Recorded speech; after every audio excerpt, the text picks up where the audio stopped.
ಹಾಲು ಉತ್ಪಾದಕರ ಸಂಘದ ನೂತನ ಕಟ್ಟಡದ ಉದ್ಘಾಟನಾ ಕಾರ್ಯಕ್ರಮಕ್ಕೆ ಆಗಮಿಸಿ ಕಾರ್ಯಕ್ರಮವನ್ನು ಉದ್ಘಾಟಿಸಿದಂತ ನಮ್ಮೆಲ್ಲರ ಅಚ್ಚುಮೆಚ್ಚಿನ ನಾಯಕರು, ಜನಪ್ರಿಯ ಶಾಸಕರಾಗಿರ್ತಕ್ಕಂಥ ಸನ್ಮಾನ್ಯ ಸಮೃದ್ಧಿ ಮಂಜಣ್ಣವರೇ, ಕಾರ್ಯಕ್ರಮದಲ್ಲಿ ಉಪಸ್ಥಿತಕ್ಕಂಥ ಪೂರ್ವ ಭಾಗದ ನಿರ್ದೇಶಕರು, ಮಾಜಿ ಅಧ್ಯಕ್ಷರು, ನಮ್ಮ ಪಕ್ಷದ ಅಧ್ಯಕ್ಷರಾಗಿರ್ತಕ್ಕಂಥ ಕಾಡೇನಹಳ್ಳಿ ನಾಗರಾಜಣ್ಣವರೇ, ಪಶ್ಚಿಮ ಭಾಗದ ನಿರ್ದೇಶಕರಾಗಿರ್ತಕ್ಕಂಥ ಸಾಮೇಗೌಡ್ರೆ, ಡಿಸಿಸಿ ಬ್ಯಾಂಕ್ ನಿರ್ದೇಶಕರಾಗಿರ್ತಕ್ಕಂಥ ರಘುಪತ್ ರೆಡ್ಡಿ ಅವರೇ, ನಮ್ಮ ಹಿರಿಯರಾದಂಥ ಡಾಕ್ಟರ್ ಪ್ರಕಾಶ್ ಅಣ್ಣವರೇ, ನಮ್ಮ ಸೀನಣ್ಣವರೇ, ಚೇತನ್ ಅವರೇ, ಮುನ್ಸಾಮ್ಗೌಡ್ರೆ, ಗೊಲ್ಲಳ್ಳಿ ಪ್ರಭಾಕರ್ ಅವರೇ ಮತ್ತು ವೇದಿಕೆಯಲ್ಲಿ ಇರ್ತಕ್ಕಂಥ ಅನ್ಯತಾ ಭಾವಿಸಬೇಡಿ, ಸಮಯದ ಒಂದು ಅಭಾವದಿಂದ ಎಲ್ಲರೂ ಕೂಡ ಹೆಸರನ್ನ ತಗೊಂಡಿದೆ ಅಂತ ಭಾವಿಸ್ತಾ, ವೇದಿಕೆಯಲ್ಲಿ ಇರ್ತಕ್ಕಂಥ ಎಲ್ಲ ಗಣ್ಯಮಾನ್ಯರೇ,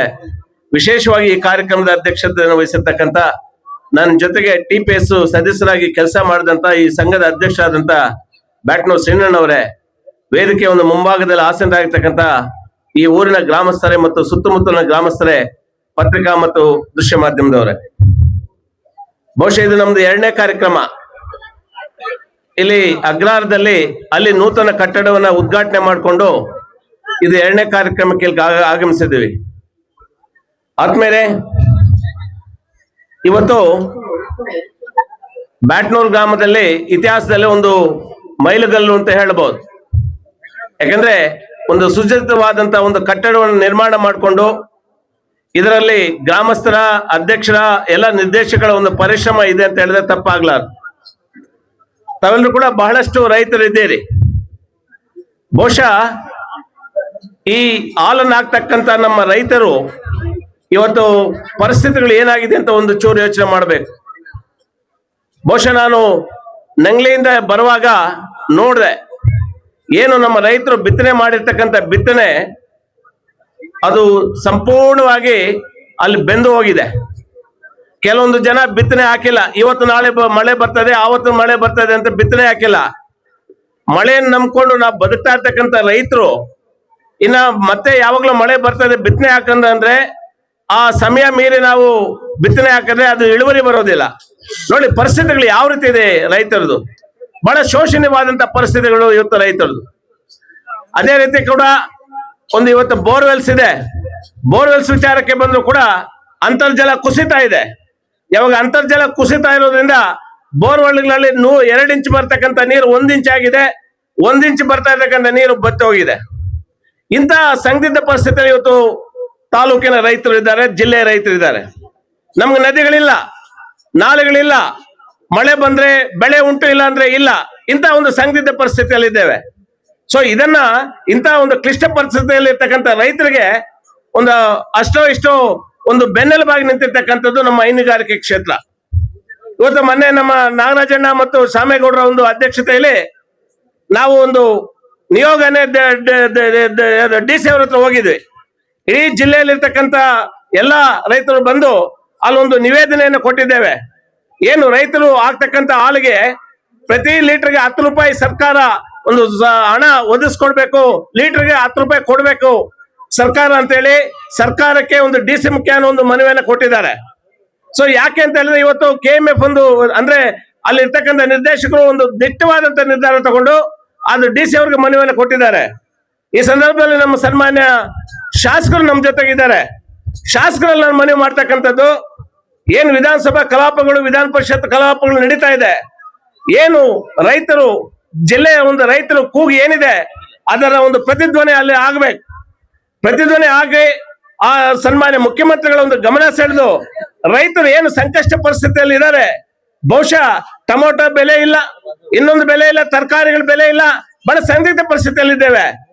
ಮತ್ತೊಂದು ನಾನು ನಮ್ಮ ಶಾಸಕರಲ್ಲಿ ನಾನು ನಿವೇದನೆ ಮಾಡ್ಕೊಳ್ತಕ್ಕಂಥದ್ದು ರೈತರ ಪರವಾಗಿ, ಈ ಏನು ಅಧಿವೇಶನ ಮುಗಿದ ನಂತರ ತಾವು ಮತ್ತು ಪಕ್ಷಾತೀತವಾಗಿ ಎಲ್ಲಾ ಶಾಸಕರುಗಳು ಮತ್ತು MLC ಎಲ್ಲ ಒಂದು MLCಗಳು ಒಂದು ನಿಯೋಗ CM ಬಳಿ ಹೋಗಿ ನಮ್ಮ ಜಿಲ್ಲೆಯಲ್ಲಿರ್ತಕ್ಕಂಥ ರೈತರ ಒಂದು ಸಂಕಷ್ಟಗಳ ಬಗ್ಗೆ ಅವರಿಗೆ ಅರಿವು ಮಾಡಿಕೊಟ್ಟು ಪ್ರತಿ ಲೀಟರ್ ಮೇಲೆ 10 ರೂಪಾಯಿ ಹೆಚ್ಚಳ ಮಾಡ್ತಕ್ಕಂಥ ಒಂದು ಕೆಲಸವನ್ನ ತಾವೊಂದು ನಿಯೋಗವನ್ನು ಕಟ್ಕೊಂಡು ಅವ್ರಿಗೆ ಹೋಗಿ ಅವ್ರ ಮನವೊಲಿಸಿ ಈ ಕೆಲಸ ಕಾರ್ಯ ಮಾಡ್ಕೊಡ್ಬೇಕು. ಇದು ಮಾಡಿದ್ದೆ ಆದ್ರೆ ರೈತರು ಈ ಜಿಲ್ಲೆಯಲ್ಲಿ ಬದುಕಲಿಕ್ಕೆ ಸಾಧ್ಯ, ಇಲ್ಲಾಂದ್ರೆ ರೈತರ ಒಂದು ಕಷ್ಟ ಕಾರ್ಪಣ್ಯಗಳನ್ನ ಕೇಳೋರಿಲ್ಲ. ಸೊ ಆ ನಿಟ್ಟಿನಲ್ಲಿ ಈ ಸಂದರ್ಭದಲ್ಲಿ ನಾನು ಎಲ್ಲರೂ ಕೂಡ ಹೇಳ್ತಕ್ಕಂಥದ್ದು, ನಮ್ಗೆ ಮಳೆ ಇಲ್ಲ, ಇನ್ನೊಂದಿಲ್ಲ, ಇನ್ನು ಇರ್ತಕ್ಕಂಥ ಒಂದು ಹಾಲು ಉತ್ಪಾದಕ ಸಂಘ ಇದನ್ನಾದ್ರೂ ನಾವು ಸರಿಯಾಗಿ ಇಟ್ಕೋಬೇಕು. ಇವತ್ತು ಹಾಲು ಉತ್ಪಾದಕ ಸಂಘ ಇರೋದ್ರಿಂದ ಬಹಳಷ್ಟು ಕುಟುಂಬಗಳು ಅದರಿಂದ ಬದುಕ್ತಾ ಇದೆ. ಅದರಲ್ಲಿ ರಾಜಕೀಯ ಮಾಡೋದನ್ನ ಬಿಟ್ಟು ಆ ಸಂಘಗಳನ್ನ ಉಳಿಸ್ಕೊಳ್ತಕ್ಕಂಥ ಕೆಲಸವನ್ನ ನಾವು ಮಾಡ್ಬೇಕು. ಅದಕ್ಕೆ ಬೇಕಾಗ್ತಕ್ಕಂಥ ಶುಚಿತ್ವವಾದ ಕಟ್ಟಡದ ಜೊತೆಗೆ ಏನ್ ಸಹಾಯ ಮಾಡ್ಬೇಕು ಅಂದ್ರೆ ಶಾಸಕರಿದ್ದಾರೆ, ನಮ್ಮ ನಿರ್ದೇಶಕರು ನಾಗರಾಜಣ್ಣ ಸಾಮೇಗೌಡರು ಇದ್ದಾರೆ. ನಿಮ್ಗೆ ಒಳ್ಳೆ ಸಹಾಯ ಮಾಡ್ತಕ್ಕಂಥದ್ದು ಅವರ ಒಂದು ಮನಸ್ಥಿತಿ ಅವ್ರಿಗಿದೆ. ಅವರನ್ನ ಸದ್ಬಳಕೆ ಮಾಡ್ಕೊಂಡು ಒಂದು ಉತ್ತಮವಾದಂತ, ಯಾಕಂದ್ರೆ ಈ ಊರಿನ ಗ್ರಾಮಸ್ಥರು ನಾನು ಶ್ಲಾಘಿಸ್ತೀನಿ. ಯಾಕೆ ಶ್ಲಾಘಿಸ್ತೀನಿ ಅಂತ ಹೇಳಿದ್ರೆ, ಒಂದು ಸುಸಜ್ಜಿತವಾದಂತ ಒಂದು ಕಟ್ಟಡವನ್ನು ನಿರ್ಮಾಣ ಮಾಡಿದಿರಿ. ಈ ಕಟ್ಟಡ ನಿರ್ಮಾಣ ಮಾಡೋದಕ್ಕೆ ಅಧ್ಯಕ್ಷ ಮತ್ತು ನಿರ್ದೇಶಕರ ಮತ್ತು ಈ ಊರಿನ ಗ್ರಾಮಸ್ಥರ ಪರಿಶ್ರಮ ಇದೆ. ಇಂತ ಸಂಘಗಳು ಉಳಿದಾಗ ರೈತರು ಉಳಿಲಿಕ್ಕೆ ಸಾಧ್ಯ ಅಂತಕ್ಕಂಥ ಮಾತನ್ನು ಹೇಳ್ತಾ, ಮತ್ತೊಮ್ಮೆ ಮಗದೊಮ್ಮೆ ಈ ಒಂದು ಕಾರ್ಯಕ್ರಮಕ್ಕೆ ಕರೆಸಿ ಕೆಲವಾರು ಮಾತುಗಳನ್ನು ಆಡತಕ್ಕಂಥ ಅವಕಾಶ ಕೊಟ್ಟಂತ ತಮ್ಮೆಲ್ಲರಿಗೂ ವಂದಿಸಿ ನಾನು ಮಾತನ್ನು ಮುಗಿಸ್ತಾ ಇದ್ದೇನೆ.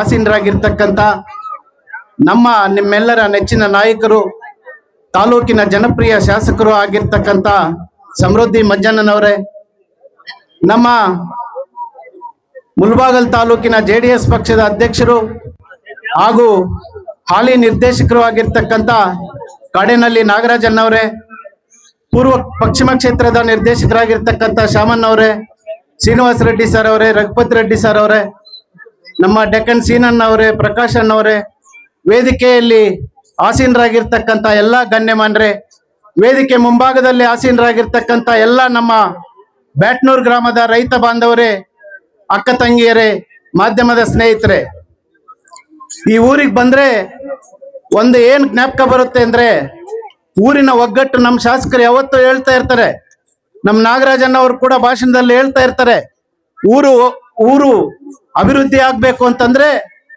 ಗ್ರಾಮ ಅಭಿವೃದ್ಧಿ ಆಗ್ಬೇಕು ಅಂತಂದ್ರೆ ರಾಜಕೀಯ ಇರಬಾರ್ದು ಅಂತ.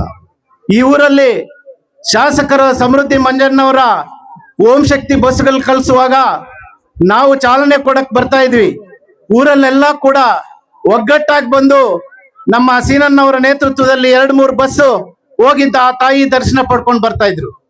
ಅದೇ ತರ ಇವತ್ತು ಇಲ್ಲಿನ ಡೈರಿ ಬಿಲ್ಡಿಂಗ್ ಆಗ್ಬೇಕು ಅಂತಂದ್ರೆ ನಮ್ಮ ನಾಗರಾಜಣ್ಣವ್ರ ಗೆದ್ದ ಮೇಲೆ 3 ತಿಂಗಳಿಗೆ ನನ್ನ ಮತ್ತು ಸೀನಣ್ಣವ್ರನ್ನ, ವರ್ಧನ್ನವ್ರನ್ನ ಎಲ್ಲ ಅವರ ಸ್ಕೂಲಲ್ಲಿ ಕುಂತಿರುವಾಗ, ಸೀನಣ್ಣವರೇ ನಿಮ್ಮೂರಲ್ಲಿ ಬಿಲ್ಡಿಂಗ್ ಅವಶ್ಯಕತೆ ಇದೆ, ನೀವು ಆಲ್ ಡೈರಿ ಕಟ್ಟಡವನ್ನ ನೀವು ಮಾಡ್ಕೊಳ್ಳಿ, ನನ್ನ ಸಹಕಾರ ಸಂಪೂರ್ಣವಾಗಿ ನಿಮ್ಗಿರ್ತದೆ ಅಂತ ಹೇಳಿದ್ರು.